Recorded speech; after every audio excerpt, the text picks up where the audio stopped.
Hi guys, Nicole Gleichman, the Vegan Advisor, here today to talk to you about what I call the protein myth.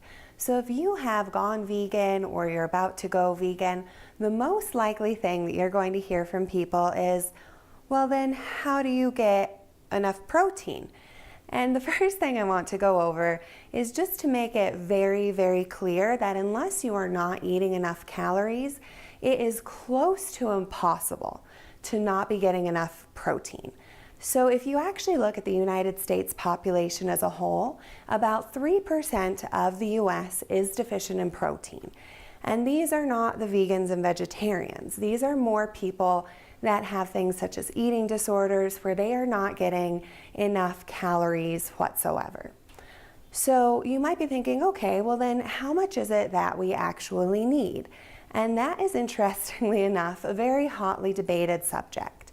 And the reason here has more to do with big business than it really has to do with science. So there are a lot of companies that have a very, very vested interest in making sure that you think, I wonder if I'm getting enough protein. Let's buy all of these protein supplements and make sure to eat all of this meat and dairy so that we get enough protein. And really, that's quite a misconception. We don't need all of that protein. That's just good marketing, not good science. So to give you an idea of how much we need, I'll first go into two examples. The first example has to do with our babies. So in breast milk, we only have 5% protein, and this is how we have evolved. So in the first 6 months of life, a baby's going to double in size off of 5% protein. So clearly when we're younger, we are not needing very much protein.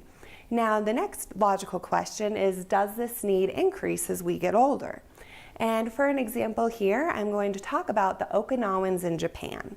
So in the mid to late 1900s, it was noticed that this population had the highest percentage of people that would live to over 100, some of the lowest chronic diseases. So overall, just an incredibly healthy population. And the interesting thing here is this population was pretty poor, and they were only able to eat about 1 to 2% of their calories in animal foods. And overall, only 9% protein, which is pretty low. So pretty much the healthiest people that we've seen on Earth had an almost vegan diet and incredibly low protein. So we do not need very much protein. Now, the recommended daily amount is 10%, and an average vegan is going to get 10 to 12%. So without trying at all, if you're eating enough calories and you're a vegan, you're almost guaranteed to be getting all of the protein that you need. Now, if you need more, and there are people who do need more than that 10%, if you're a heavy bodybuilder, a heavy athlete, and you're a vegan, you're going to want to make sure to, concentrate a little bit more on the higher protein plant foods. And there are a ton of these. And what might surprise you is that there are numerous individual plant foods that provide all of the essential amino acids that you need, which is called a complete protein.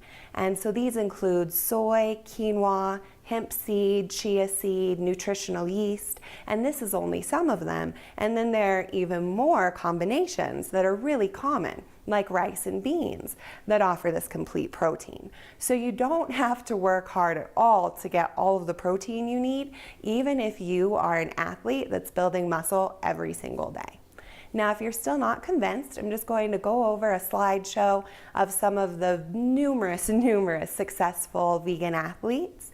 And these include Olympians, champion bodybuilders, champion tennis players. So here's just an image of a few of the vegan athletes out there.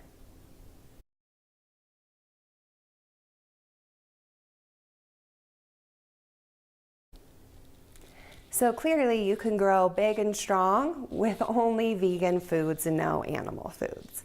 So you might be thinking, well, I thought that I heard that animal protein is superior to plant protein. Where does that come from if you can get complete proteins either way?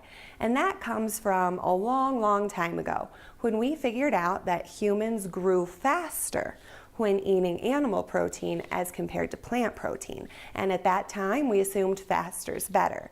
And now we are learning that that is just really not the case. If you grow faster than we're meant to grow, that can cause some mistakes happening inside of our cells and our bodies.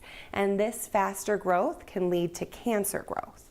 So there have been numerous studies that link animal protein to cancer development, which is very devastating and huge. You can actually turn cancer in a lab on and off by going between low protein to high protein with animal protein. So 20% animal protein, cancer's on and growing. 5% animal protein, that cancer has stopped. So that's crazy, and those are not replicated with the same percentage of plant protein. So with soy or wheat protein, you have those low cancer levels the whole way through. So really, the question isn't, are vegans getting enough protein? It's, are meat eaters getting too much animal protein? And the likely answer is yes. So if you want to be strong and healthy, what you want to do is ditch that animal protein, add in vegan, plant-based foods, and you'll start to get healthy, strong, and you'll have less risk of a whole slew of chronic diseases. So I hope that helped clear up the misconception for you. If you're a vegan, you really don't need to worry much about protein. But if you're a meat eater, you probably do. So thank you so much for tuning in, and I look forward to seeing you guys in my next video.